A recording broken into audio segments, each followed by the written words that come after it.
juntos uma grande emoção. Sentir no peito uma explosão de amor.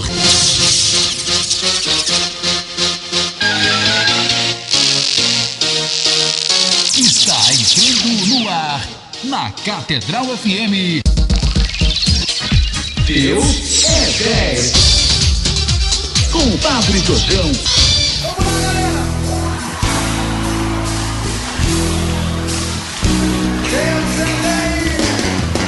Bom dia irmãos e irmãs, ouvintes da Rádio Catedral 106.7, Sintonia da Felicidade.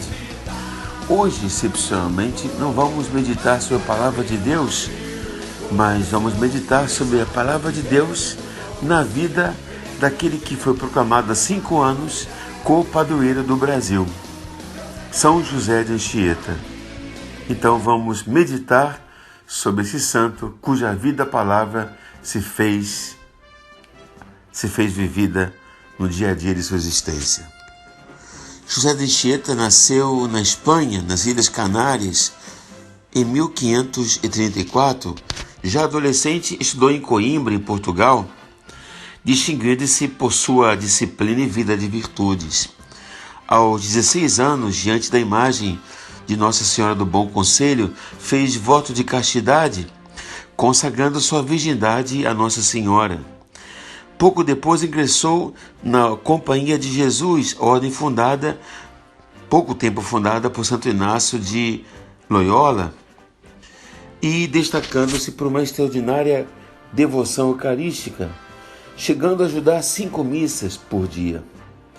Já noviço, tinha uma saúde muito frágil e quase não pôde de fácil entrar para a ordem, mas Padre Manuel de Nóbrega, já no Brasil, chamava os membros da companhia, principalmente os doentes, dizendo que o clima do Brasil ajudaria a se recuperarem.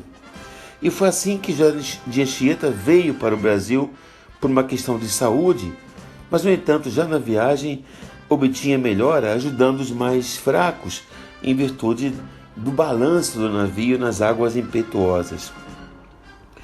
No Brasil, os jesuítas queriam realmente educar os índios, e muitos dos quais tinham tido contato com portugueses que não levavam vida exemplar.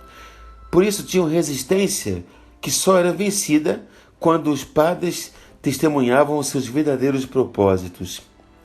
Anchieta evangelizou os índios com grande heroísmo, chegando a compor canções sobre os mistérios sagrados na língua tupi.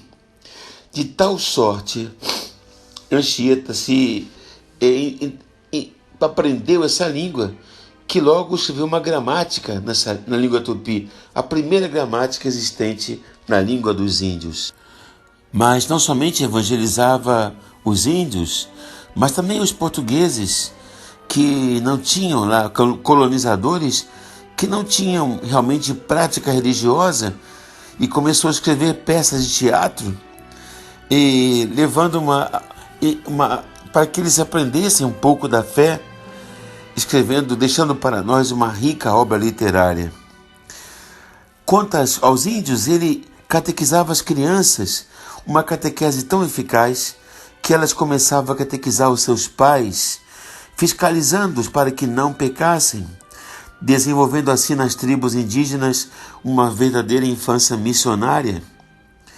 Padre José de Anchieta, como Padre José da Nóbrega, estão ligados à fundação das maiores cidades do Brasil, São Paulo e Rio de Janeiro. De fato, Padre Anchieta fundou a cidade de São Paulo a 25 de janeiro de 1554 e lá celebrando a primeira missa no pátio do colégio. Também nossa cidade do Rio floresceu graças à ação missionária desses grandes homens de Deus. Na época, o Rio estava sob a invasão francesa, que aqui queriam estabelecer a chamada França Antártica. Não tendo os franceses tropas suficientes para isso, serviram-se da rivalidade existente entre índios e integraram a chamada Confederação dos Tamoios. Então, o Padre Anchieta e Padre Manuel da Nóbrega foram até Iperoíbe, hoje chamado Ibatuba, para poder conseguir com os índios tupinarés apoio para que viessem aqui para o Rio de Janeiro.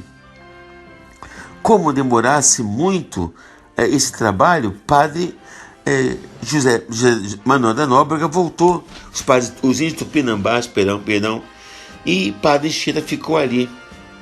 Porém, cercado por uma cultura completamente avessa cristã, rodeado por índias que andavam nuas à beira do mar, São José de Anchieta fez resplandecer o brilho da castidade.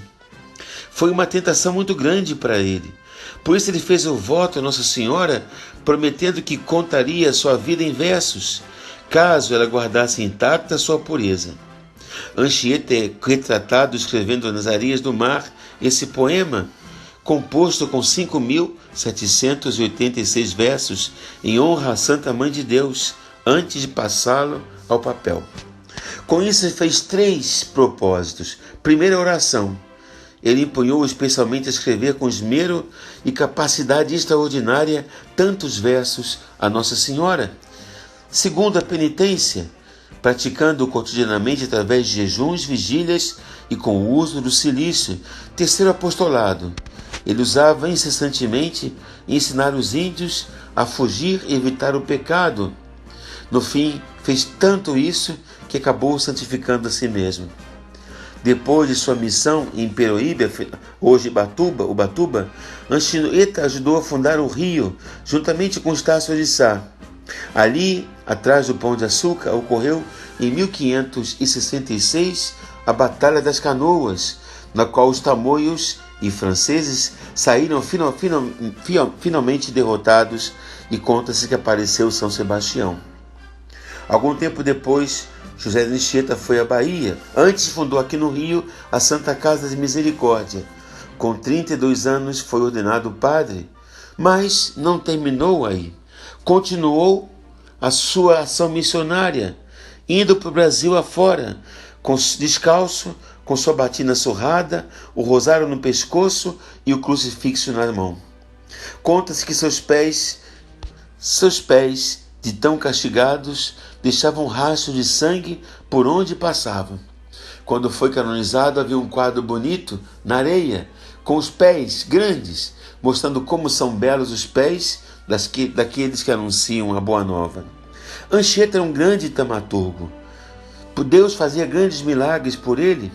Certa vez ensinaram uma peça com um fundo religioso, mas apareceu no horizonte grandes nuvens, mostrando uma imensa tempestade. Todos, com medo, queriam ir embora. Anchieta viu nisso uma ação do inimigo e disse: "Não vão embora, não vai chover." E por 3 horas a água ficou suspensa nas nuvens e não caiu. Em outra ocasião, as pessoas corriam de uma serpente venenosa. Anchieta, com toda a calma, tranquilizou-os e disse para a cobra: "Eu já não te disse para parar de fazer essas maldades?" E a cobra, ouvindo isso, abaixou a cabeça e foi-se embora. Isso acontecia em todos os lugares pelos quais passava. Anchieta dominava onças e cobras. Certa feita, uma menina havia morrido, deixando os pais desconsolados. Padre Anchieta chega, vai até o corpo da menina e lhe diz: "Minha filha, você quer roubar o paraíso facilmente? Vota e luta." Na mesma hora, a menina ressuscita. Famosa a história do índio Diego. Todos achavam que fora batizado porque guardava os mandamentos e se dizia cristão. Após morrer sem o sacramento durante o enterro, ele se levanta e pede a uma senhora que velava seu corpo que fosse chamar Padre Anchieta a fim de ser batizado. O padre chega, batiza-o e ele morre novamente. Tudo isso causava a conversão de inúmeras pessoas. Padre Anchieta tinha uma extraordinária capacidade com os índios. Em Iperoígue, sozinho, quando os índios irados se aproximavam para matá-lo, imediatamente eles se detinham, olhavam para o seu rosto e desistiam. Várias vezes, sertão adentro, índios selvagens se pacificavam tão somente com a sua presença. Após uma vida de santidade, Padre Anchieta morreu em Riritiba, atual Anchieta, no Espírito Santo, aos 9 de junho de 1597. Após receber os últimos sacramentos, seu rosto pálido ficou cheio de vida e ele pôde partir em paz, invocando os nomes de Santíssimos Jesus e Maria. Ao receber a notícia de sua morte, os índios acordavam de madrugada, batendo na porta um dos outros, dizendo: morreu o nosso pai, morreu o que nos amava, morreu aquele que nos deu a vida por nós. Essa vida extraordinária foi quem começou o Brasil. O Brasil começou com um santo tão grande que percorreu o solo de nossa pátria com pés descalços. Hoje, celebrando aquele a quem a Conferência Episcopal, há 5 anos atrás, declarou como co-padroeiro do Brasil, junto com Nossa Senhora Aparecida, São Pedro de Alcântara, olhando a vida desse santo, pensamos para o nosso país, nesse tempo de pandemia, olhemos pelos doentes, por nossos jovens, para que encontrem Padre Anchieta um modelo a seguir. Olhemos para o povo de Deus que encontre um caminho de santidade, por nossos seminaristas, nossos padres. Olhemos pelo povo que se afastou do caminho de Deus, por todos e cada um de nós. E peçamos a São José de Anchieta que rogue pela terra de Santa Cruz, rogue por todos e cada um de nós. E pela intercessão de São José de Anchieta, de Nossa Senhora Aparecida, de São Pedro de Alcântara, abençoe-vos Deus Todo-Poderoso, Pai, Filho e Espírito Santo. Amém. E até amanhã, se Deus quiser, fiquemos na paz do nosso Deus que é 10. Amém. Catedral FM apresentou Deus é 10. Com Padre Jorjão, Deus é 10.